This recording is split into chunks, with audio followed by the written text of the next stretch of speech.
এই টাফ কম্পিটিশনের সময় একজন মাকেই নজর রাখতে হয় একটি বাচ্চার শারীরিক আর বৌদ্ধিক বিকাশের দিকে। আর তার জন্য চাই স্বাস্থ্যকর খাবার, অথচ সেই খাবারটি উপাদেয় হতে হবে। জয়ের সাথে সাথে পরাজয়কে মেনে নেওয়ার জন্য চাই সুদৃঢ় নার্ভের জোর। এর জন্য এই খাবারটা আপনারা ট্রাই করতে পারেন। এটা আমি সারা বছরই দিয়ে থাকি আমার বাচ্চাকে।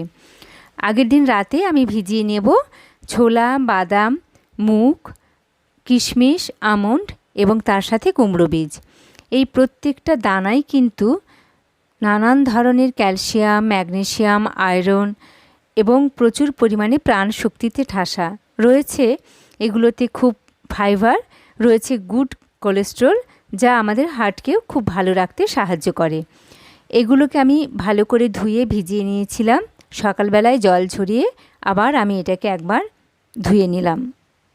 ধুয়ে আমি জল ঝরিয়ে নিয়েছি। এর সাথে দিলাম মিহি করে কুচনো আদা।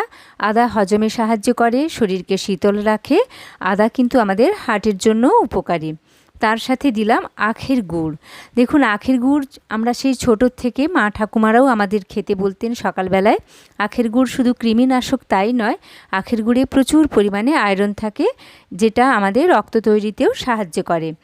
আর প্রচুর এনার্জিও থাকে, যা একটা বাচ্চার দিন শুরুর জন্য খুবই উপকারী। আর এগুলোকে এবার আমি সব কিছু ভালো করে মেখে নেব। আপনারা চাইলে কিন্তু তারও আগের দিন ভিজিয়ে এগুলো অঙ্কুরিতও করে নিতে পারেন। আর তার সাথে দেব আরেকটু ইমিউনিটি পাওয়ারকে বাড়িয়ে তোলার জন্য আমি তুলসী পাতা। এটা আপনাদের অপশনাল, আপনারা দিতেও পারেন। আমি অন্যান্য দিন আরও একটা জিনিস দিই।